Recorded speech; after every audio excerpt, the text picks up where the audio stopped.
Hola, buenos días, buenas tardes, buenas noches, cuando sea. En este vídeo de hoy vamos a hablar de motores de indexación distribuidos. Básicamente hablaremos de motores de indexación, es decir, de sistemas de indexación que nos permiten indexar datos de forma muy eficiente para hacer búsquedas eficientes normalmente sobre texto y de cómo esos motores de indexación se han enriquecido para poder escalar en un entorno distribuido y así permitir la distribución de los índices entre distintos nodos, permitir la replicación de los índices entre distintos nodos y, por lo tanto, proporcionando una más alta escalabilidad, una más alta eficiencia y una alta tolerancia a fallos. Es decir, creando productos que en algunos casos pueden convertirse en bases de datos basadas en motores de indexación. Uno de estos sistemas, y el más conocido a día de hoy y más utilizado, es Elasticsearch. Pues bien, en este vídeo vamos a hablar de Elasticsearch. Vamos a hablar de cuáles son sus orígenes, de cuáles son sus características, de cómo es su modelo de datos, de cómo son sus esquemas de fragmentación y replicación y qué casos de uso son adecuados para este sistema. Pues bien, vamos allá. Elasticsearch tiene su origen en Apache Lucene.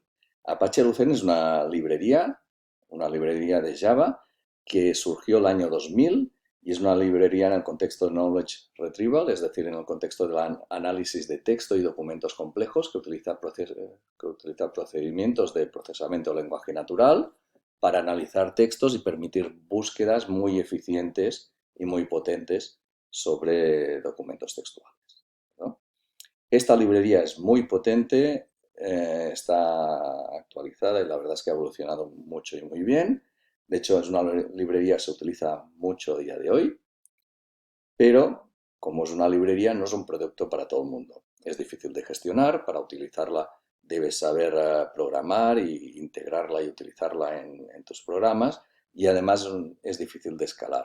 Si necesitamos indexar muchos datos y eso no se puede gestionar bien en un solo ordenador y queremos escalarlo, pues tendremos que hacer mil virguerías para gestionarlo. ¿De acuerdo? Hay algunos sistemas que han cogido estas librerías y han ofrecido un entorno donde les permiten distribuirlas, replicarlas y ofrecer entornos de alta disponibilidad, de alta escalabilidad y muy eficientes para trabajar de forma distribuida. Algunos de ellos son Solar o Elasticsearch, pero hay más. En nuestro caso vamos a hablar de Elasticsearch, ¿de acuerdo? Pues vamos allá. Elasticsearch básicamente es un producto que utiliza Apache Lucene de base, pero proporcionando un entorno fácil de utilizar, es decir, ya veréis que es muy sencillo, que usuarios no técnicos pueden utilizarlo incluso, fácil de distribuir y replicar, y eso nos proporciona un entorno totalmente escalable y con una muy alta disponibilidad, ¿no? Además, en el caso de Elasticsearch es un producto muy completo, porque nosotros trabajaremos con Elasticsearch, que es la base de datos, pero tiene un conjunto de herramientas, un ecosistema alrededor que permite ir mucho más allá. De hecho, hay lo que se llama la pila ELK, la pila de Elasticsearch, que está formada por tres herramientas: Logstash, que es una herramienta de ETL, extracción, transformación y carga de datos, que permite coger datos en distintos formatos, procesarlos e introducirlos en la base de datos de Elasticsearch.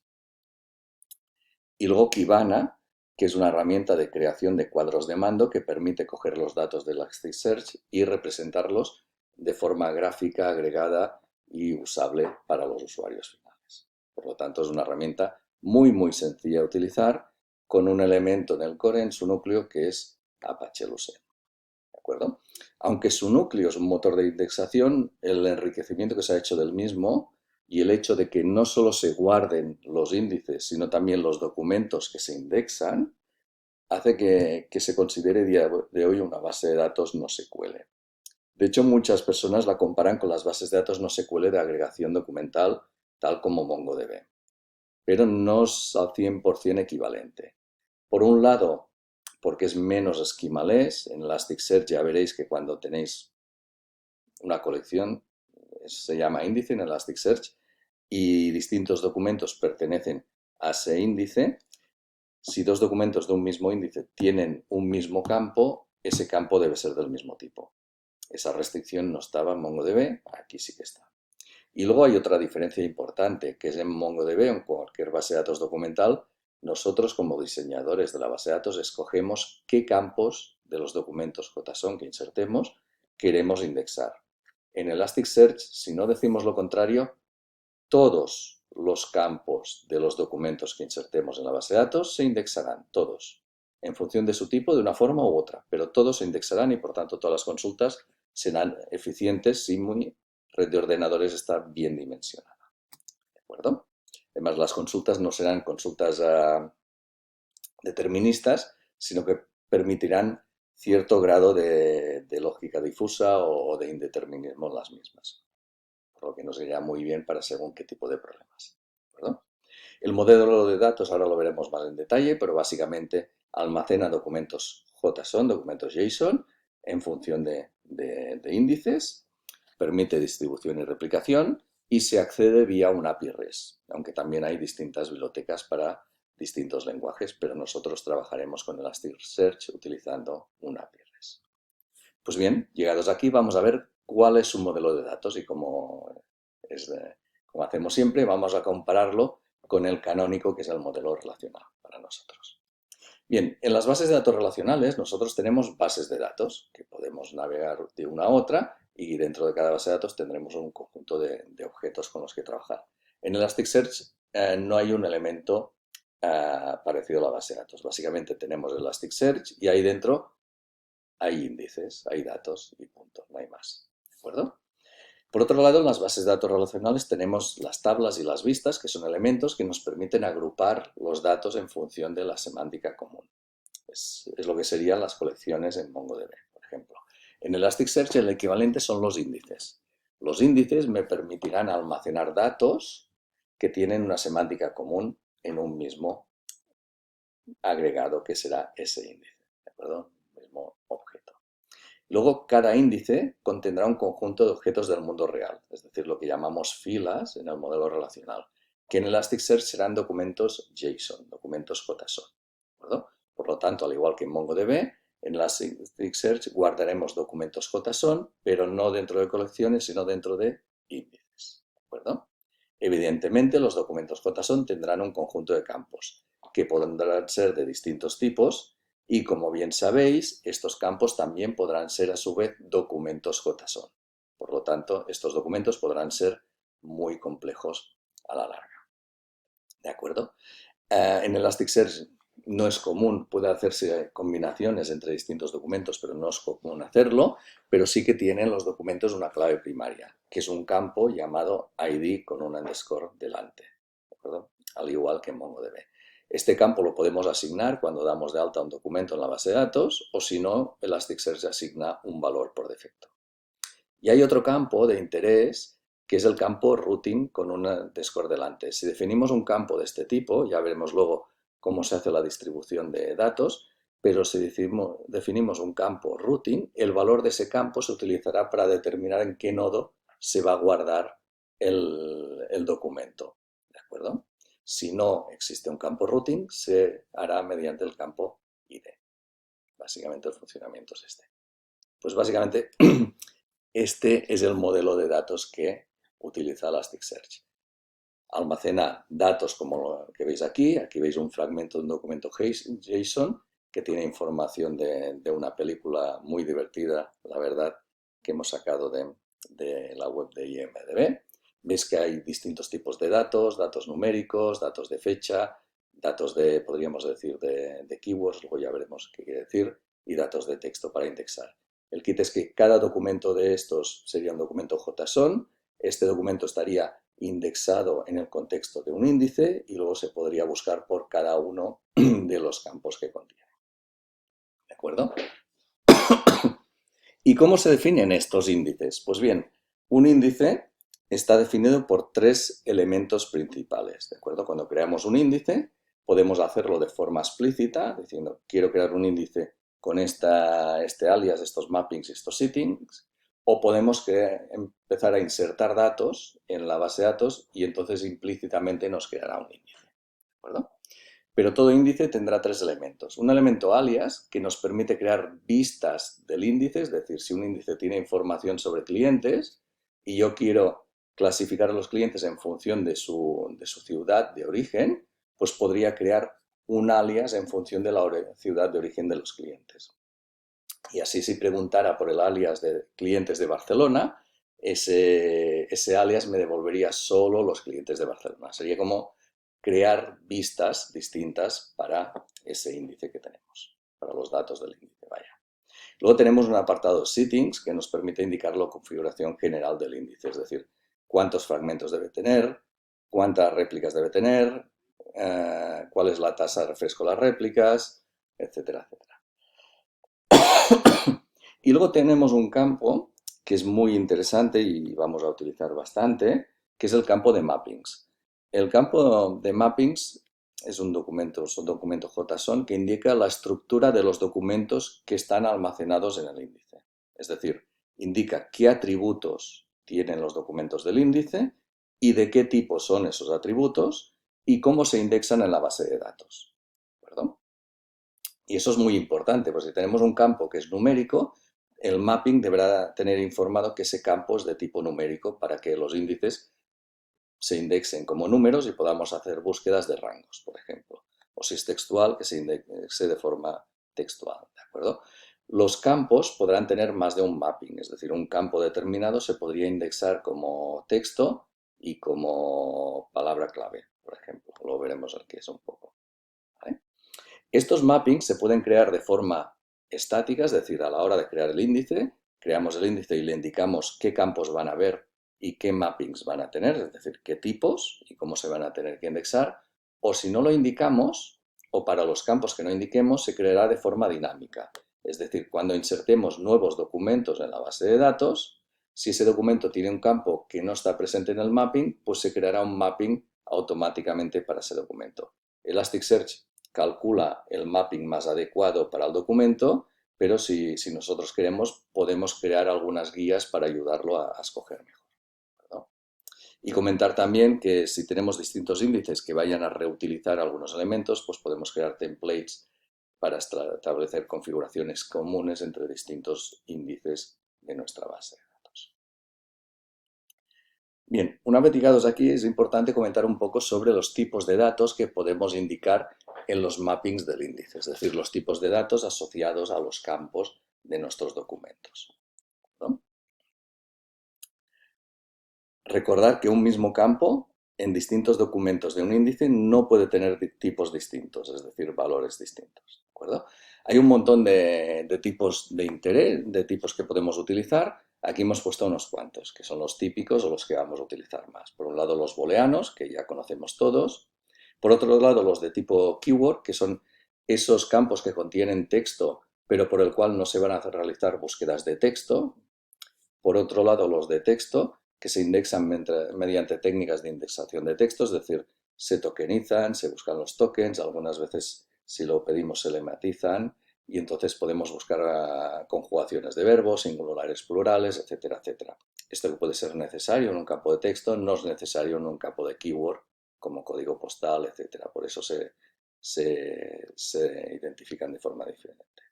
Numéricos, de distintos tipos, de fecha, geoespaciales. Existen dos campos, el point y el shapes, que nos permiten definir puntos y formas, es decir, formas geométricas, que si tienen un barra baja geo delante, nos permiten indicar puntos geoposicionados o formas geoposicionadas, que nos pueden servir bien para representar mapas. Tenemos arrays también, pero los arrays no tenemos que definirlos explícitamente. Es decir, cualquier campo puede contener un array. Y aquí el tema de los tipos distintos no aplica. Porque si un campo tiene, por ejemplo, un texto, para otro documento del mismo tipo puede tener un array de textos. Pero eso sí, todos los elementos del array deben ser del mismo tipo. ¿Verdad? Y luego un campo puede ser también un documento JSON.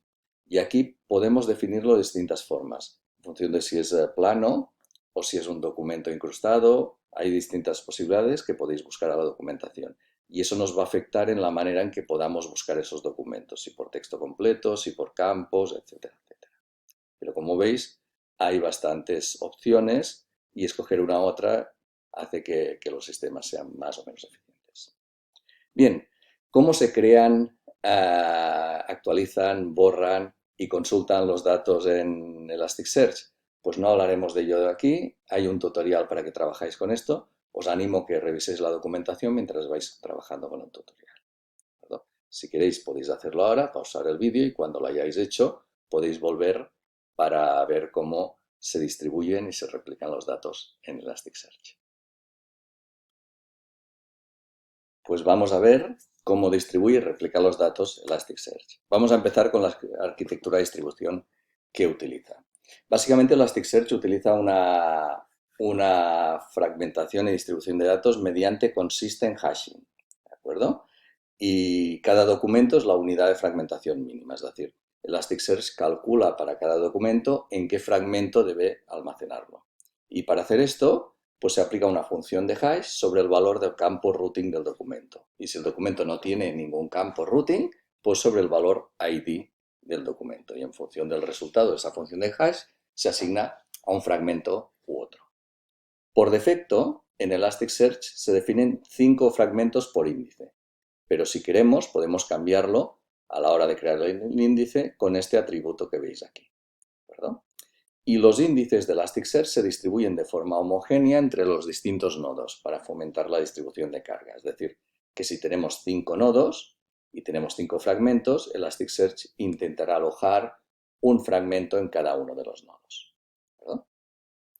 Cada uno de los fragmentos de Elasticsearch es un índice Lucene independiente.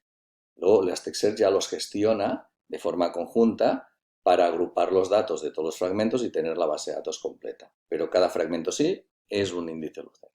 ¿De acuerdo? Y para saber a qué nodo preguntar sobre los datos de una consulta, pues cada nodo tiene información sobre el clúster, es decir, sobre qué nodos hay, sobre qué fragmentos hay en cada uno de los nodos, etcétera, etcétera, y eso les permite reenrutar las consultas y las modificaciones a cada nodo en función de los datos que queramos consultar. ¿De acuerdo? Dicho esto, ¿cómo gestiona la replicación de datos Elasticsearch? Pues bien, la unidad básica de replicación es el fragmento, por lo tanto, si creamos una base de datos con fragmentación en Elasticsearch, lo que haremos será replicar los fragmentos de la base de datos. El sistema de gestión de réplicas que utiliza es un sistema de gestión de réplicas master-slave asíncrono. Es decir, cuando llega una petición de modificación, esa petición la debe servir el maestro, solo hay un maestro, un nodo maestro en la base de datos, el maestro hace la modificación y una vez hecha, la confirma y envía la petición a los otros nodos para que realicen la modificación. Es este plano que veis aquí. ¿De acuerdo? Entre el tiempo en que confirma los datos y los otros nodos acaban de realizar la operación, puede haber una ventana de inconsistencia y por lo tanto ofrece consistencia final en el tiempo. ¿De acuerdo? Por defecto, en Elasticsearch se define una réplica por índice. Por lo tanto, podríamos decir que el factor de replicación es 2, porque por cada fragmento tenemos la réplica maestra y otra réplica, que es la secundaria. ¿De acuerdo? ¿Qué puede pasar cuando hay problemas? Imaginaos que uno de los nodos secundarios deja de funcionar. Pues bien, en Elasticsearch se mantiene una lista de nodos en línea, lo que llaman in sync. Y cuando se detecta que un nodo no está en línea, pues se quita de la lista de nodos in sync. Y eso se utiliza para que las operaciones sean mucho más eficientes. Cuando un maestro recibe una operación de escritura, pues envía a la operación a los nodos, a las otras réplicas que están en línea. A las que no están en línea no, y así lo hace de forma más eficiente. Cuando un nodo pasa a estar fuera de línea, pues se busca un nodo alternativo para que haga de réplica mientras ese nodo no vuelve a estar operativo. ¿De acuerdo? Pues bien, hasta aquí la explicación de Elasticsearch. Básicamente hemos visto qué es, de dónde aparece, qué características tiene, cuál es su modelo de datos, un poco más en detalle cómo funcionan los índices y qué características tienen y cómo definir los detalles de replicación, de fragmentación, los tipos de datos que tienen y cómo se deben indexar. Y finalmente, cuál es su arquitectura de distribución y replicación. Aquí tenéis algunas referencias y espero que este vídeo os haya servido para ver cómo se pueden utilizar motores de indexación para crear bases de datos NoSQL distribuidas distintas a las que estamos acostumbrados. Hasta la próxima.